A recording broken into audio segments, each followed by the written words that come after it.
नमस्कार, मैं हूं ब्रिजेश तिवारी और आप देख रहे हैं good morning post. Mohammad Ali Jinnah ने जब पाकिस्तान के लिए खून खराबा कराया होगा तो उन्हें इस बात का अंदाजा भी नहीं होगा उनके सपनों के देश का भविष्य इतना अंधकारमय होगा। आज पाकिस्तान कंगाली की दहलीज पर खड़ा है। एक तरफ नेता, सरकारी अधिकारी और सेना के अफसरों के पास इतना पैसा है कि विदेशों में वो प्रॉपर्टी खरीद रहे हैं, जबकि दूसरी तरफ पाकिस्तान की जनता के पास 2 वक्त की रोटी के लिए भी संघर्ष करना पड़ रहा है। पाकिस्तान के लोगों का कहना है कि उनका देश इन दिनों ईंधन, बिजली और भोजन जैसी बुनियादी सुविधाओं की आसमान छूती कीमतों के कारण आर्थिक संकट से जूझ रहा है। पाकिस्तान की बदहाली और कमजोर इकोनॉमी के कारण जो पाकिस्तान की गवर्नमेंट है अंदर ही अंदर काफी डरी हुई है। दुनिया के मंच पर अलग थलग पड़े इस पाकिस्तान को अब अपने ही लोगों के विरोध का सामना करना पड़ रहा है और इन सभी वजहों से पाकिस्तान को फिर से टुकड़ों में टूटने का डर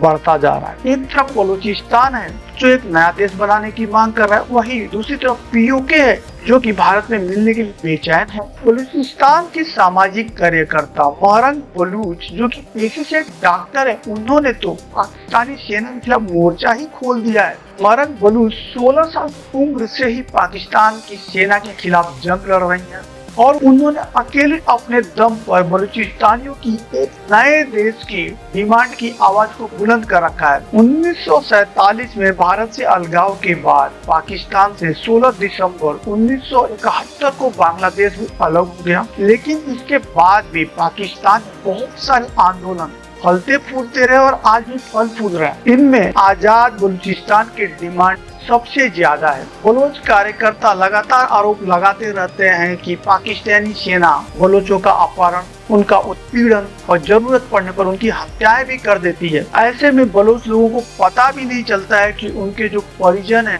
वो जीवित है या फिर मर गए। ऐसे में पूरे बलूचिस्तान में बलोच लोगों के बीच पाकिस्तानी आर्मी और पाकिस्तानी शासन के खिलाफ भावनाएं भड़क रही हैं। ये भावनाएं ही हैं जो कि एक दिन नए बलूचिस्तान को जन्म देंगी। पाकिस्तान पर यह भी आरोप है कि बलूचिस्तानी लोगों के साथ पाकिस्तान भेदभाव करता है। पिछले 75 सालों में बलूचिस्तान के भीतर किसी भी प्रकार का कोई विकास नहीं हुआ है और नतीजा यह है कि वहाँ पर बेरोजगारी चरम पर है। युवा लोग रोजगार और रोजी रोटी के लिए तरस रहे हैं और बलूचिस्तान की हालात इस समय बेहद खराब है।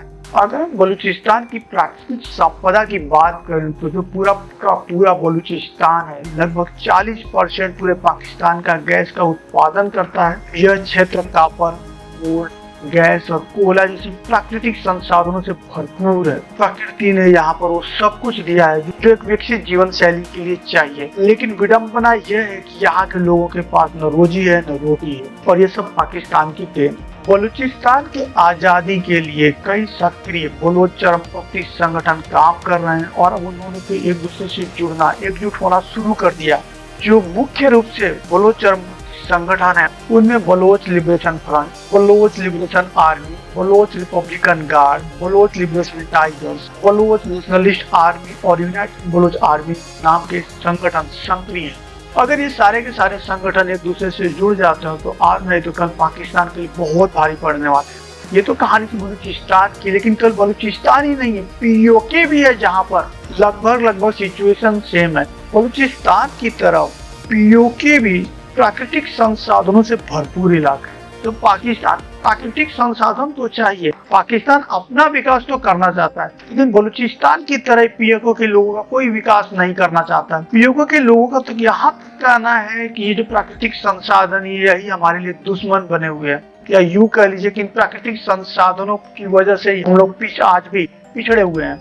बलूचिस्तान और पीओके दोनों जगह आंदोलन हो रहे हैं और आंदोलन दिन पर दिन उग्र होते जा रहे हैं। जहां बलूचिस्तान एक स्वतंत्र राष्ट्र बनना चाहता है, वहीं पर पीओके भारत के साथ मिलना चाहता है। लेकिन बलूचिस्तान और पीओके ही केवल परेशान नहीं है, पाकिस्तान में रहने वाले अहमदिया मुसलमान भी परेशान है। अहमदिया मुसलमान पाकिस्तान में लगभग 40 लाख, लेकिन इनकी भी कंडीशन मुसलमान होने के बावजूद ठीक नहीं है। कुछ ही दिनों पहले 2 अलग अलग जगहों पर इनकी कब्रों को चरमपंथियों के दबाव में पुलिस ने तोड़ दिया। मुस्लिम राष्ट्र पाकिस्तान में ही पाकिस्तानियों के साथ भेदभाव और ये भेदभाव पाकिस्तान कहाँ लेके जाएगा ये तो आने वाला समय बताएगा, लेकिन लगता तो ऐसा ही है कि 2024 में ही बलूचिस्तान अलग राष्ट्र बन जाएगा और पीओके भारत में मिल जाएगा। अगर पाकिस्तान नहीं संभला तो आने वाले समय में पाकिस्तान के टुकड़े होना तो तय है। आपको क्या लगता है कि ये 2024 में ही हो जाएगा या फिर 25, 26, 27 आने वाले दिनों में होगा या फिर नहीं होगा? आपके जो भी ओपिनियन है कमेंट्स करके हमें जरूर बताइए। और अभी तक अगर आपने हमारे चैनल को सब्सक्राइब नहीं किया तो प्लीज चैनल को सब्सक्राइब कर लीजिए ताकि इसी तरह की न्यूज आपको दे सके।